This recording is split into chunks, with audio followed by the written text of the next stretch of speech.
Capacitance topic நம்ம continue பண்ணிக்கலாம் பாருங்க. ஃபர்ஸ்ட் கெபாசிட்டன்ஸ் அப்படின்னு என்ன பார்த்தீங்கன்னா, capacity of the body to store சார்ஜஸ்னு கெபாசிட்டன்ஸ் அப்படின்னு அஸ்யூம் பண்ணிக்கலாம். ஆக்சுவலாக வந்து இப்போ வந்து இது ஒரு கண்டக்டர் அப்படின்னு சும்மா அஸ்யூம் பண்ணிக்கிங்க.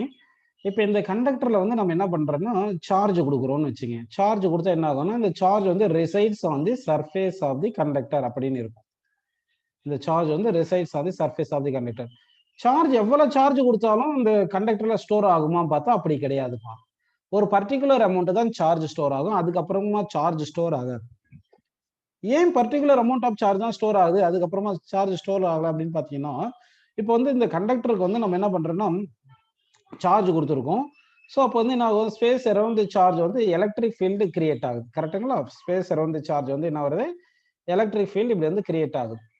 இந்த மாதிரி தானே இருக்கு எலக்ட்ரிக் ஃபீல்டு. எலக்ட்ரிக் ஃபீல்டு இப்படி கிரியேட் ஆயிருக்கு. ஓகே, இப்போ இந்த எலக்ட்ரிக் ஃபீல்ட் ஸ்ட்ரென்த் என்ன ஆகும் சொல்லுங்க. இந்த எலக்ட்ரிக் ஃபீல்ட் ஸ்ட்ரென்த் என்ன ஆகும் பாத்தீங்கன்னா, charge given to the conductor வந்து இன்க்ரீஸ் பண்ணிட்டே இருந்தோம்னா, இந்த charge given to the conductor increase பண்ணிட்டே இருந்தா எலக்ட்ரிக் ஃபீல்ட் இன்க்ரீஸ் ஆயிட்டு இருக்கும். ஏன்னா electric field intensity equal to kq/r²ன்றது உங்களுக்கு தெரியும். இப்போ ஒரு மீடியம் எடுத்துக்கிட்டோம்னா, இந்த மீடியம்ல வந்து நல்லா பாருங்க, இந்த மீடியம் இருக்கு இல்லையா, அதாவது இந்த கண்டக்டர் வந்து இந்த சார்ஜ் கண்டக்டர் ஏதோ ஒரு மீடியம்ல தானே பிளேஸ் பண்ணியிருக்கோம். அந்த மீடியம்ல என்ன இருக்கும்னா இந்த ஆட்டம்ஸ் இருக்கும். அந்த ஆட்டம்ஸ் இல்ல மாலிகூல்ஸ் இருக்கும். அந்த மாலிகூல்ஸ் மேல இந்த எலக்ட்ரிக் ஃபீல்டு வந்து என்ன பண்ணும்னா ஃபோர்ஸ் எக்ஸர்ட் பண்ணும். ஸோ ஒரு ஆட்டம் எடுக்கிறேன்னா ஒரு பாசிட்டிவ் சார்ஜ், அதை சுற்றி நெகட்டிவ் சார்ஜ் இப்படி இருந்திருக்கும். ஓகேங்களா? இதுதான் ஆட்டம்னு எடுத்துக்கலாம். ஆனா இந்த எலக்ட்ரிக் ஃபீல்டு என்ன பண்ணும்னா ஃபோர்ஸ் வந்து இந்த நெகட்டிவ் சார்ஜ் மேல ஆப்போசிட் எலக்ட்ரிக் ஃபீல்டும் பாசிட்டிவ் சார்ஜ் மேல along electric field force exert பண்ணும் இல்லைங்களா? அப்படி எக்ஸர்ட் பண்றதுனால என்ன ஆகுதுன்னா பாசிட்டிவ் சார்ஜும் நெகட்டிவ் சார்ஜும் கொஞ்சம் செப்பரேஷன் வந்துடும். அதாவது இந்த மொத்த நெகட்டிவ் சார்ஜஸும் சேர்ந்து எஃபெக்டிவா இங்க வரைஞ்சிருக்கேன், பாசிட்டிவ் சார்ஜ் இப்படி வந்துடும். இந்த எலக்ட்ரிக் ஃபீல்ட் ஸ்ட்ரென்த் இன்க்ரீஸ் பண்ண என்ன ஆகும்னா force on the positive charge negative charge increase ஆயிட்டே இருக்கும். ஒரு பர்டிகுலர் எலக்ட்ரிக் ஃபீல்ட் ஸ்ட்ரென்த் வரும்போது, அதாவது charge given to the conductor increase பண்ணிட்டே போனா எலக்ட்ரிக் ஃபீல்ட் இன்க்ரீஸ் பண்ணிட்டே ஆகும் இல்லையா?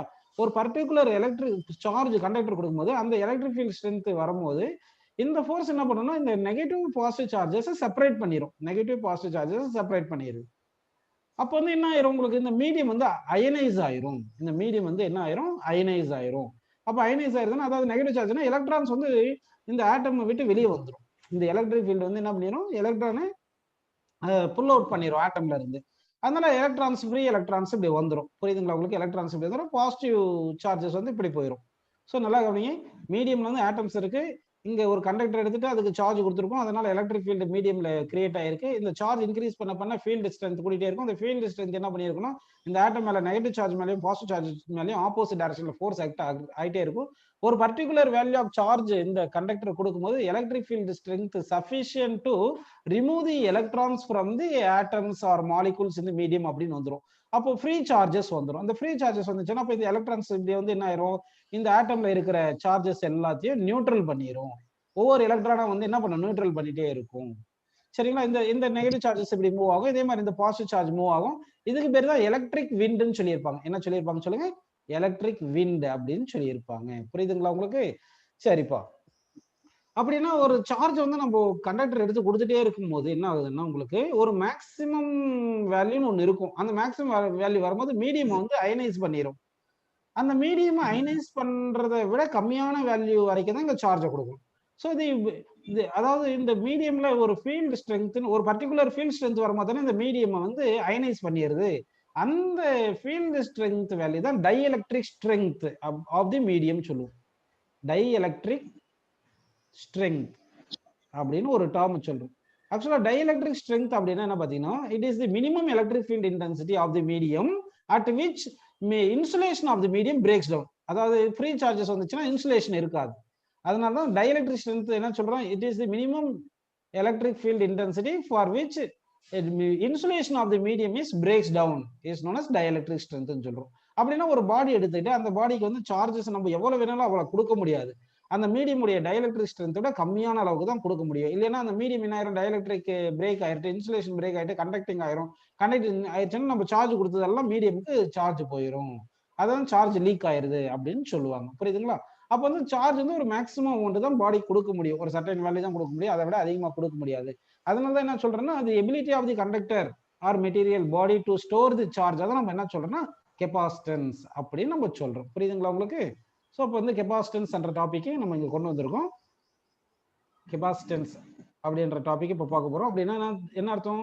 Ability of the body to store the charge is known as capacitance. Actually capacitance use பண்ணி சார்ஜ் மட்டும் ஸ்டோர் பண்ண போறதில்ல, நம்ம எலக்ட்ரிக் ஃபீல்டையும் ஸ்டோர் பண்ண போறோம். அந்த எலக்ட்ரிக் ஃபீல்டு ஸ்டோர் பண்ணும்போது எனர்ஜியா ஸ்டோர் ஆயிருக்கும்.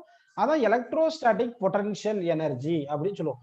அப்போ கெபாசிட்டரை யூஸ் பண்ணி நம்ம என்ன பண்றோம்னா வந்து சார்ஜை மட்டும் ஸ்டோர் பண்றது கிடையாது, எனர்ஜியும் ஸ்டோர் பண்றோம். So capacitance of the device எதுக்கு யூஸ் பண்றோம்னா charge and electrical energy stored in the form of electric field intensity அப்படின்னு வருது. சரி, இப்போ இந்த கெபாசிட்டன்ஸ் கான்செப்டை நம்ம பார்க்கலாம். Capacitance is a physical quantity. இந்த பிசிக்கல் குவான்டிட்டி கேபிட்டல் சி அப்படின்ற லெட்டர்ல நம்ம வந்து ரெப்ரசென்ட் பண்றோம்ப்பா. கூலும்பு கிடையாது.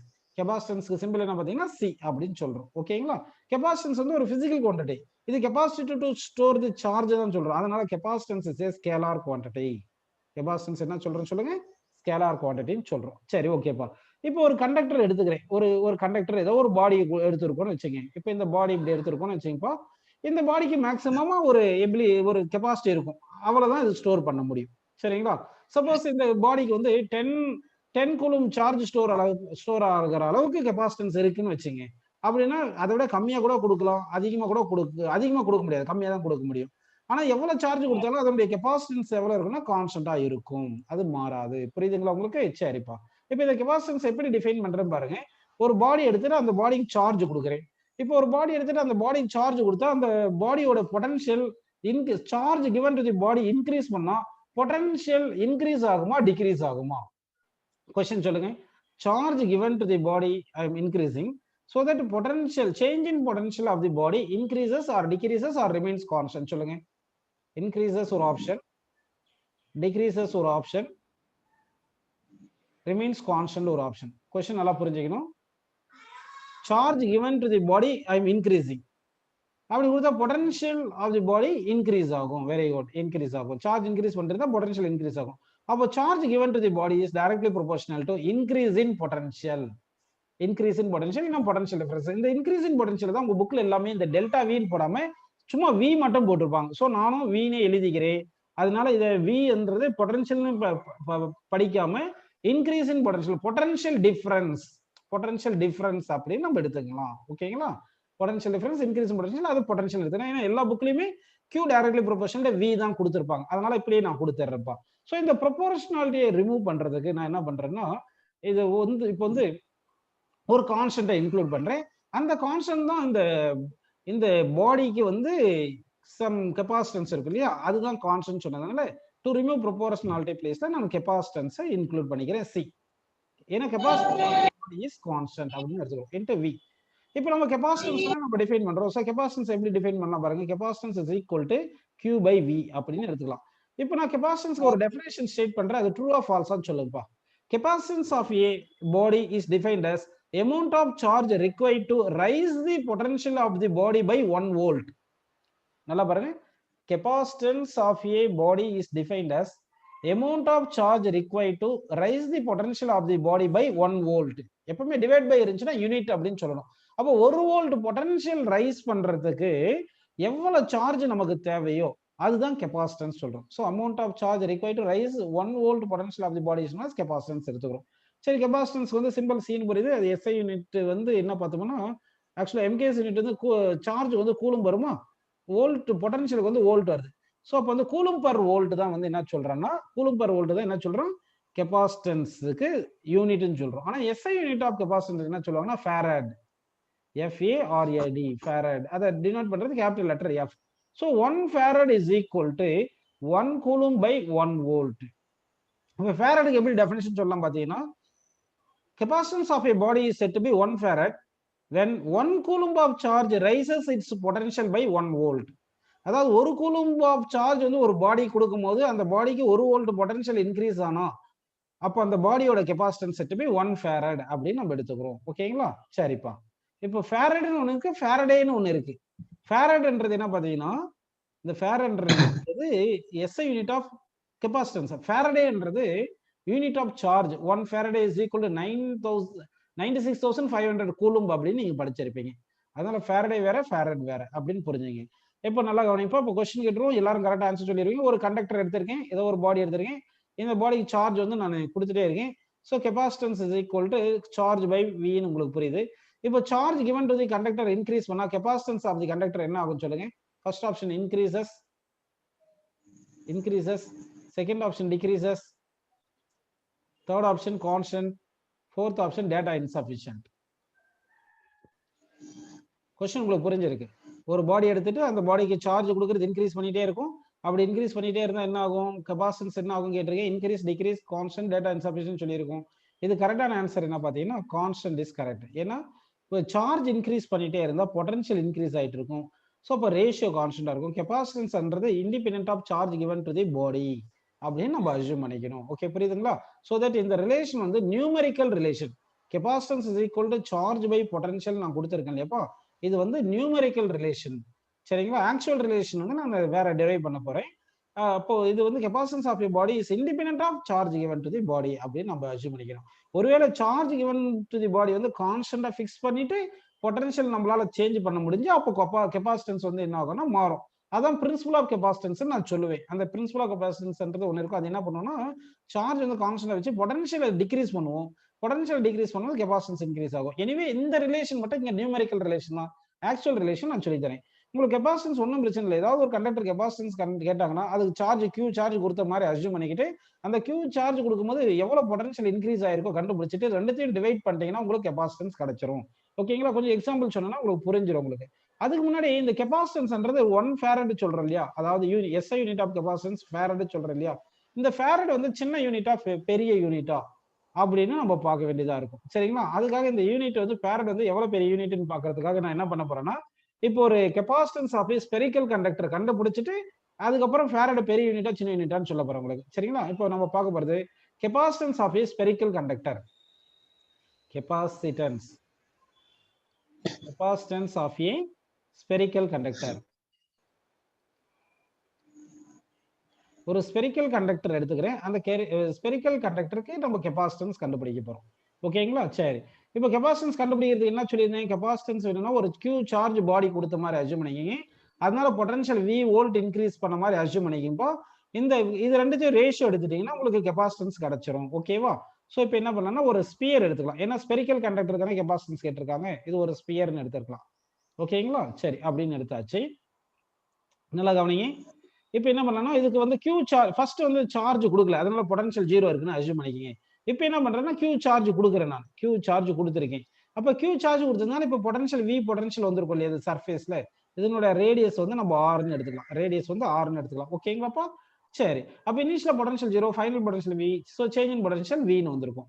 இப்போ என்ன பண்ணலாம்னா பொட்டன்ஷியல் அதாவது கியூ பை வி தானே கெபாசிட்டன்ஸ். பொட்டன்ஷியலுக்கு என்ன formula? Potential at a point to charged conductor சர்ஃபேஸ்ல பார்த்தோம்னா அப்போ என்ன வர சொல்லுங்க 1/4 pi epsilon naught q by r. கரெக்ட்டுங்களா?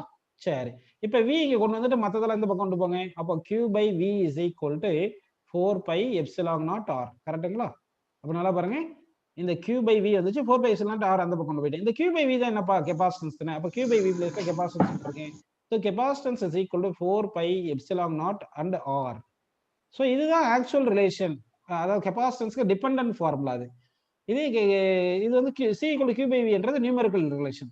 ஸோ இதுல இருந்து இப்போ நான் ஒரு ஸ்டேட்மெண்ட் சொல்றேன், இது ட்ரூ ஆர் ஃபால்ஸா சொல்லுங்க. Capacitance is depends only on the size of the body அப்படின்னு சொல்றேன். இது வந்து ட்ரூ ஆர் ஃபால்ஸா இந்த ஸ்டேட்மெண்ட் சொன்னது? கெபாசிட்டன்ஸ் இங்க ஏன்னா ரேடியஸ் இருக்கு இல்லைங்களா, அப்போ ரேடியஸ்னா சைஸ் தானே, அப்போ டைமென்ஷனை பொறுத்து தானே இருக்கு. அப்போ capacitance of a body is only depends on dimension of the body என்றேன். இது வந்து தப்பு statement. It is depends on medium and dimension. ரெண்டுத்தையும் டிபெண்ட் பண்ணிருக்கு. ஒன்லி டைமென்ஷன் மட்டும் கிடையாது, ஒன்லி சைஸ் மட்டும் கிடையாது, மீடியமும் டிபெண்ட் பண்ணிருக்கு. ஓகேங்களா? அப்போ capacitance of a depends on both medium as well as size அப்படின்னு எடுத்துக்கிறோம். இது வந்து வேக்யூம்ல கெபாசிட்டன்ஸ் இன் வேக்யூம் வந்து 4 pi epsilon naught r ன்னு சொல்லியிருக்கேன். இப்போ கெபாசிட்டன்ஸ் இன் மீடியமுக்கு என்ன வரும் பார்த்தீங்கன்னா 4 pi epsilon into r ன்னு எடுத்துக்கலாம். 4 pi epsilon into r ன்னு எடுத்துக்கலாம். ஸோ இது ஈக்குவேஷன் 1 எடுத்துங்க, இது ஈக்குவேஷன் 2 எடுத்துங்கப்பா. அப்போ ஈக்குவேஷன் 2வும் 1 டிவைட் பண்ணுப்பா. ஈக்குவேஷன் 2 டிவைடட் பை 1 போட்டீங்கன்னா என்ன வருது பாருங்க, capacitance in medium divide by capacitance in vacuum is equal to இந்த 4 pi r கேன்சல் ஆயிருமா? ஈக்குவேஷன் 2ல எப்சிலான் இருக்கு, ஈக்குவேஷன் 1ல எப்சிலான் நாட் இருக்கு. எப்சிலான் பை எப்சிலான் நாட் தான் என்ன சொல்லுங்க? ரிலேட்டிவ் பெர்மிட்டிவிட்டி இல்லைன்னா dielectric constant. So relative permittivity or dielectric constant is defined as ratio between capacitance in medium by capacitance in vacuum. இதுக்கு முன்னாடி நிறைய டெஃபினேஷன் பார்த்தோம் relative permittivity. Force in vacuum by force in medium, electric field intensity in vacuum by electric field intensity medium, இந்த மாதிரி எல்லாம் நிறைய பார்த்தோம் இல்லையா? ஆனா இங்க தான் வந்து மீடியம் பை வேக்யூமுக்கு வந்திருக்கு. அப்போ கெபாசிட்டன்ஸ்க்கு மட்டும் எப்சிலன் ஆர்ல ஃபார்முலா கொஞ்சம் டிஃபரெண்டா வருது. மற்றது எல்லாமே பொட்டன்ஷியல் எனர்ஜி எல்லாமே பார்த்துருந்தோம் இல்லையா? பொட்டன்ஷியல் எனர்ஜியோட டெஃபினேஷன் சொல்லணும். நான் பொட்டன்ஷியல் எனர்ஜி சொல்லும்போது 1/4 by epsilon naught Q1 Q2 by r தானே டிஸ்டன்ஸ், அதாவது ரெண்டு சார்ஜ் ஆர் டிஸ்டன்ஸ் செப்பரேட் பண்ணும்போது பொட்டன்ஷியல் எனர்ஜிக்கு வேக்யூம்ல இந்த ஃபார்முலா. இது டெஃபினேஷன் சொன்னா சொல்லலே தெரியல. இது பொட்டன்ஷியல் எனர்ஜி மீடியம் வரும்போது 1/4 by epsilon Q1 Q2 by R வருது. இதை ஈக்குவேஷன் 1 இது ஈக்குவேஷன் 2 எடுத்துமோனா ஈக்குவேஷன் 1 டிவைட் பை 2 போட்டீங்கன்னா potential energy in vacuum by potential energy medium தான் என்ன வரும்னு சொல்லுங்க, எப்சிலான் பை எப்சிலான் நாட் வந்துட்டு that is equal epsilon r வருது. அப்போ relative permittivity depend as potential energy in vacuum by potential energy in medium சொல்றோம். எல்லாத்துக்குமே டெஃபினிஷன் அப்படிதான் சொல்லியிருப்போம். ஆனா கெபாசிட்டன்ஸ்க்கு மட்டும் என்ன வருது பாத்தீங்கன்னா வந்து கெபாசிட்டன்ஸ் பாருங்க, capacitance in medium by capacitance in vacuum தான் ரிலேட்டிவ் பெர்மிட்டிவிட்டி அப்படின்னு நீங்க ஞாபகம் வச்சுக்கணும். புரியுதுங்களா உங்களுக்கு? சரி, அப்போ capacitance is depends on two factors. One is medium in which body is placed. ஓகேங்களா? அதாவது கெபாசிட்டன்ஸ் வந்து நமக்கு 4 பை எப்சிலான் நாட் ஆர் வருது இல்லையா? ஸோ அது மீடியம் டிபெண்ட் பண்ணியிருக்கு. ஓகேங்களாப்பா? சரி, சைஸும் டிபெண்ட் பண்ணியிருக்கு, மீடியம் டிபெண்ட் பண்ணியிருக்கு. இப்போ ஒரு கொஸ்டின் கேட்கலாம், யார் யார் கரெக்டாக சொல்றீங்க பார்க்கலாம். எல்லாருமே சொல்லணும் ஆன்சர். நான் இப்போ 2 கண்டக்டர் எடுத்துக்கிறேன். சரிங்களா? 2 கண்டக்டர் எடுத்திருக்கேன், நல்லா கவனிப்பா. இது வந்து ரெண்டுமே சேம் ரேடியஸ். இந்த ரேடியஸ் ஃபர்ஸ்ட் கண்டக்டர் ரேடியஸும் second conductor radius same R1 இது R2. R1 is equal to R2. Both are placed in vacuum. But இது வந்து அலுமினியம், ஃபர்ஸ்ட் கண்டக்டர் வந்து அலுமினியம், செகண்ட் வந்து காப்பர். ஃபர்ஸ்ட் வந்து அலுமினியம், செகண்ட் வந்து copper.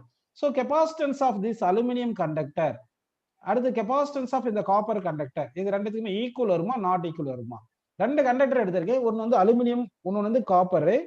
இது ரெண்டுமே வந்து பாத்தீங்கன்னா சேம் ரேடியஸ் எடுத்திருக்கேன், ஆனா வேக்யூம்ல தான் பிளேஸ் பண்ணியிருக்கேன். இது ரெண்டுத்துக்குமே கெபாசிட்டன்ஸ் வந்து ஈக்குவல் வருமா நாட் ஈக்குவல் வருமா? என்ன வரும்னு சொல்லுங்கப்பா.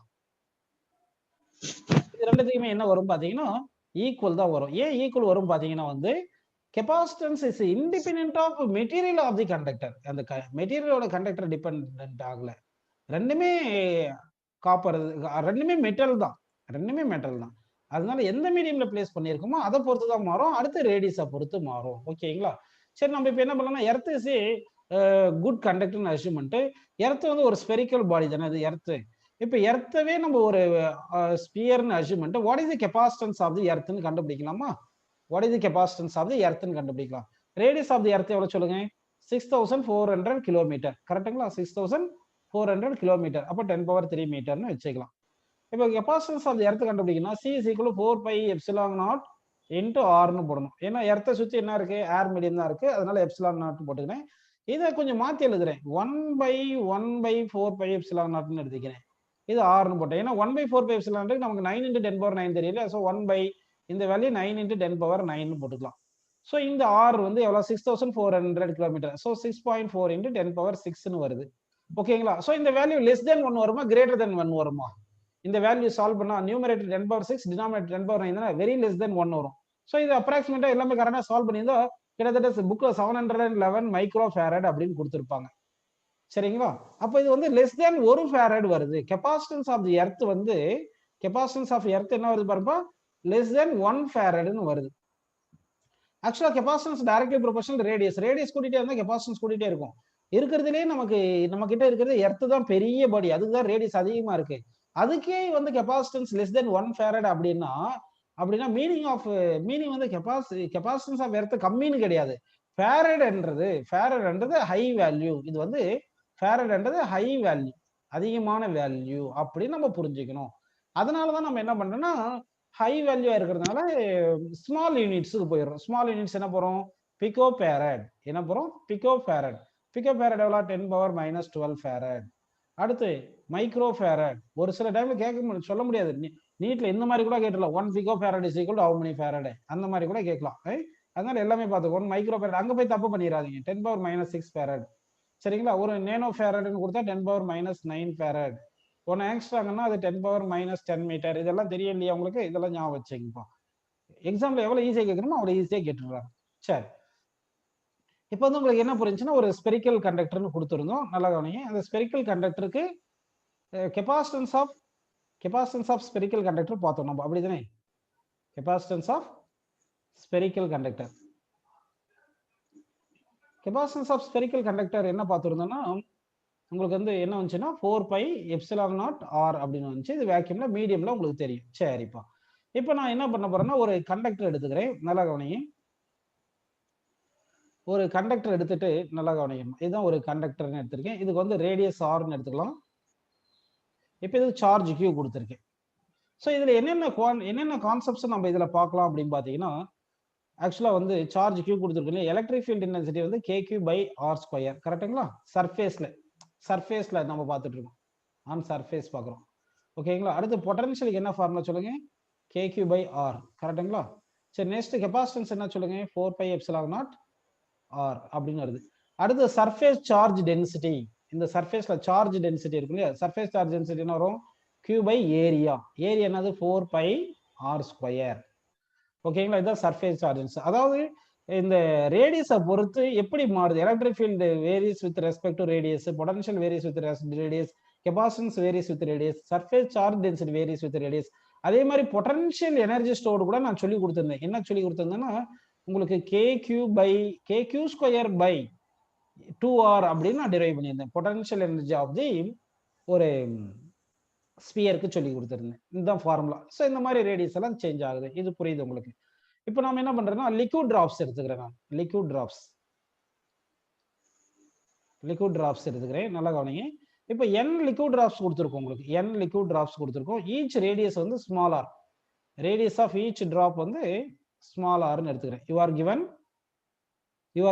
n liquid drops. மொத்தம் எத்தனை லிக்விட் டிராப்ஸ் இருக்கு? n லிக்விட் டிராப்ஸ் இருக்கு. இந்த ஈச் அண்ட் எவ்ரி டிராப்ல வந்து q சார்ஜஸ் இருக்கு. இதெல்லாம் ரொம்ப டிஃபிகல்ட்டா கேட்கணும்னா இந்த क्वेश्चंस கேட்பாங்க. ஓகேங்களா? You are given n liquid drops. In each drop charge q is there. Each drop radius r. Now these all the drops are combined into form big drops. இங்க என்ன பண்ணோம்? n small drops எடுத்துட்டோமா? n small drops எடுத்துட்டோம். n small liquid drops ன்னு எடுத்துருக்கோம். ஓகேங்களா? அதுல ஒவ்வொரு டிராப்லயும் q charges இருக்கு. ஈச் ரேடியஸ் r ன்னு கொடுத்துருக்கேன். இப்போ என்ன பண்றேன்னா இது எல்லாமே நான் கம்பைன் பண்ணிட்டு பிக் டிராப்பா பண்ணிடுறேன்.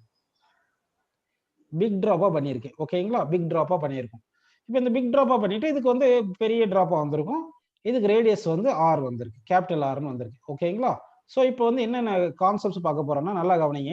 உங்களுக்கு என்னென்ன கான்செப்ட் பார்க்க போறோம்னா இங்கே எலக்ட்ரிக் ஃபீல்டு இன்டென்சிட்டி ஒவ்வொரு டிராப்புக்கும் ஃபார் ஈச் டிராப் இது. ஓகேங்களா? ஈச் டிராப்னு எடுத்துக்கிறேன். ஓகேப்பா?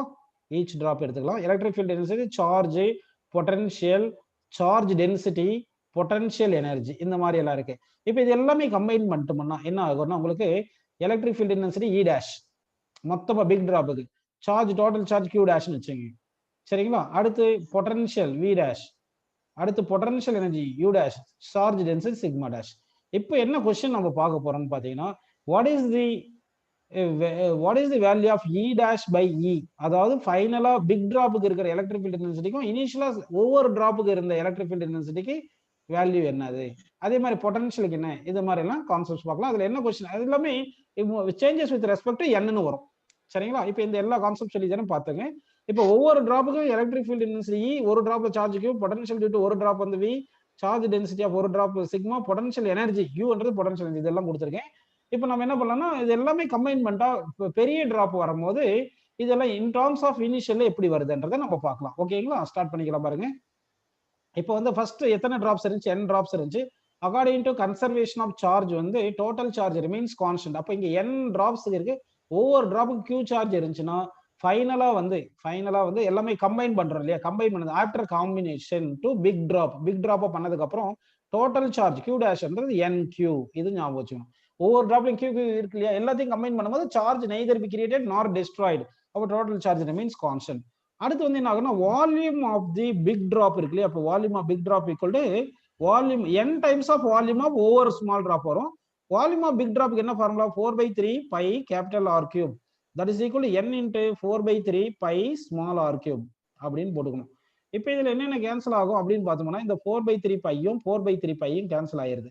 அப்படி கேன்சல் பண்ணிட்டோம்னா நமக்கு என்ன ரிமைனிங் இருக்கு பாருங்க. இங்க R cube is equal to n into small R cube இருக்கு. இதை ரூட் எடுத்துட்டோம்னா r இஸ் ஈக்குவல் டு என்ன ஃபார்முலா வருது பாருங்கப்பா, n power 1/3 into small R. இதுதான் ஃபைனல் ரேடியஸ்க்கும் இனிஷியல் ரேடியஸ்க்கும், ஸ்மால் டிராப் ரேடியஸ்க்கும் பிக் டிராப் ரேடியஸ்க்கும் ரிலேஷன். இதுதான் ஃபைனலா பிக் டிராப்ல இருக்கிற charge q dash n times of small டிராப்ல இருக்கிற சார்ஜ். இது இதுல இருந்து நம்ம சொல்லியிருக்கலாம் q டேஷ் பை q க்குள்ள என்ன சொல்லியிருக்கலாம் சொல்லுங்க. இதுல இருந்து நம்ம என்ன சொல்லலாம், டோட்டல் சார்ஜ் இந்த big drop by initial charge in each drop equal to n வருது. அதே மாதிரி இங்க என்ன சொல்லலாம், பிக் டிராப்போட ரேடியஸ் டிவைட் பை ஸ்மால் டிராப்போட ரேடியஸ் வந்து n பவர் 1/3 அப்படின்னு இதெல்லாம் நீங்க புரிஞ்சுக்கணும். ஸோ இங்க ஜென்ரலா நான் உங்களுக்கு எக்ஸ்பிளைன் பண்ணிருக்கேன். நீங்க அங்க கொஸ்டின்ஸ் எந்த மாதிரி கேட்கறாங்களோ அந்த கொஸ்டின்ஸ் தகுந்த மாதிரி நீங்க ஆன்சர்ஸ் அங்க எழுதணும். ஓகேப்பா. இப்போ வந்து என்ன பண்ணலாம்னா அடுத்து எலக்ட்ரிக் ஃபீல்ட் இன்டென்சிட்டி போலாம். ஃபர்ஸ்ட் இனிஷியலா பார்த்தோம்னா இனிஷியலா இ வந்து இனிஷியலா டிராப். இதுக்கு வந்து ஈக்கு வந்து என்ன ஃபார்முலா பாத்தீங்கன்னா தனியா எழுதிடலாமா, இங்க வந்து என்ன வரும், KQ பை ஆர் ஸ்கொயர். கரெக்டாங்களா, ஓவர் டிராப்புக்கு Q விட்டுருங்க. பொட்டன்ஷியலுக்கு என்ன KQ பை ஆர். சார்ஜ் டென்சிட்டிக்கு என்ன சொல்லுங்க, Q பை 4πr ஸ்கொயர். கரெக்டா அது. இதே மாதிரி பொட்டன்ஷியல் எனர்ஜிக்கு என்ன சொல்லுங்க, Q square by 4π epsilon naught 2r 2 into r அப்படின்னு பார்த்துருந்தது potential energy. So electric field intensity big டிராப்புக்கு பார்க்கும்போது என்ன வரும் சொன்னா, K into Q dash divide by R square. கரெக்டா. அப்போ electric field intensity E dash equal to K into Q dash என்ன வரும் சொல்லுங்க, NQ பார்த்தோமா, டிவைட் பை ஆர். ஆர் என்ன சொல்லுங்க, n power 1/3 into r. So n power 1/3 into small r போட்டு whole square போட்டுக்கலாமா. அப்போ என்ன வரும் சொல்லுங்க, KQ டிவைட் பை ஆர் ஸ்கொயரை வெளியே எடுத்துட்டீங்கன்னா நீங்க n பை n பவர் 2/3 இருக்கா, இந்த இங்க மேல 1 இருக்கு, 1 2/3 கழிச்சிட்டா 1/3 வரும். இந்த KQ பை ஆர் தான் என்ன சொல்லுங்க, electric field intensity of small drop. அப்ப இது ஈன்னு வந்திருக்கும். இங்க வந்து n பவர் 1 அந்த n பவர் 2/3 கேன்சல் பண்ணா n பவர் 1/3.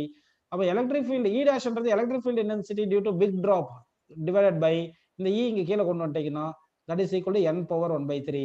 அப்போ அதாவது n டிராப்ஸ் நம்ம கம்பைன் பண்ணும்போது எலக்ட்ரிக் ஃபீல்ட் என்ன ஆயிரும், நியூ எலக்ட்ரிக் ஃபீல்டு வந்து n power 1/3 times of initial electric ஃபீல்டா மாறிடுது. 1000 டிராப்பை கம்பைன் பண்ணியிருந்தோம்னா இங்க 1000 பவர் 1/3 10. 27 டிராப்பை கம்பைன் பண்ணியிருந்தா இது 3ன்னு வந்திருக்கும். 8 டிராப்ஸ் கம்பைன் பண்ணா 2ன்னு வந்திருக்கும். இந்த மாதிரி ஒரு குவான்டிட்டிக்கும் நம்ம பார்க்கலாம். ஸோ அப்போ வந்து எலக்ட்ரிக் ஃபீல்ட் இன்டென்சிட்டி பார்த்துட்டோம் இல்லையா. அடுத்து வந்து பொட்டன்ஷியல் பார்க்கலாம். பொட்டன்ஷியல் பார்த்தீங்கன்னா ஃபர்ஸ்ட் ஒரு டிராப்புக்கு மட்டும் பார்த்தீங்கன்னா KQ பை ஆர்னு இருந்திருக்கும். இப்போ பிக் டிராப்புக்கு வந்து V டேஷ்னு எடுத்துங்க. பிக் டிராப்னு எடுக்கும்போது அதுக்கு பொட்டன்ஷியல் V டேஷ் எடுத்தீங்கன்னா K into Q dash total charge Q dash divide by capital r போடணும். ஸோ இந்த இடத்துல என்ன வரும், K into Q dash total charge எவ்வளோ, NQ டிவைட் பை ஆர் எவ்வளோ பார்த்தோம், அதாவது Q டேஷ்ன்றது NQன்னு ஞாபகம் வச்சுக்கணும். ஆர் டேஷ்ன்றது என்ன சொல்லு, சாரி ஆர்ன்றது பிக் டிராப்போட ரேடியஸ் வந்து n power 1/3 into small r அப்படின்னு புரியுதா. ஸோ இது இங்க சப்ஸ்டிட் பண்ண என்ன வரும் சொல்லுங்க, ஆர் பிளேஸ்ல n power 1/3 into small R போட்டோம்னா அப்போ V dash equal to KQ divided by R into n divide by n power 1/3ன்னு வருது. இப்போ இந்த KQ பை V தான் என்ன சொல்லுங்கப்பா, V. அப்போ Vன்னு போட்டு இது V டேஷ்னு போட்டு n பை n பவர் 1/3 இந்த 1/3 மேல போகும், இங்க 1 இருக்கும், 1 மைனஸ் 1/3 என்ன வரும், 2/3. So V dash final potential of big drop divide by potential of a single drop is equal to n power 2/3. என்னன்றது number of drops combined to form a big drop அப்படின்னு நமக்கு வந்திருக்கு. இது புரியுதுங்களா உங்களுக்கு. ஸோ அதே மாதிரி இப்போ அடுத்து என்ன பார்க்க போறோம், டோட்டல் சார்ஜ் பார்த்தோம், எலக்ட்ரிக் ஃபீல்ட் இன்டென்சிட்டி பார்த்தோம், அடுத்து வந்து பொட்டன்ஷியலுக்கு பார்த்துட்டோம். இப்போ சர்ஃபேஸ் சார்ஜ் டென்சிட்டி பார்க்கலாம். இனிஷியலா சர்ஃபேஸ் சார்ஜ் டென்சிட்டி சிக்மா என்னது சொல்லுங்க, Q பை 4πr ஸ்கொயர். இதுதானே. இப்போ ஃபைனலா சர்ஃபேஸ் சார்ஜ் டென்சிட்டி என்ன வரும், பிக் டிராப்புக்கு டோட்டல் சார்ஜ் NQ போட்டுட்டு divide by total area surface area 4π capital R ஸ்கொயர்னு எடுத்துக்கணும். இப்போ sigma is equal to sigma dash equal என்ன வருது பாருங்க, NQ டிவைட் பை 4π இன்ட்டு இந்த கேபிட்டல் ஆர் இருக்கு இல்லையா, இந்த கேபிட்டல் ஆர் வந்து நம்ம என்ன எடுத்துக்கிறோம் பாருங்க, கேபிட்டல் ஆருக்கு ஸ்மால் ஆர்னு நீங்க சப்ஸ்டிட் பண்ணணும்.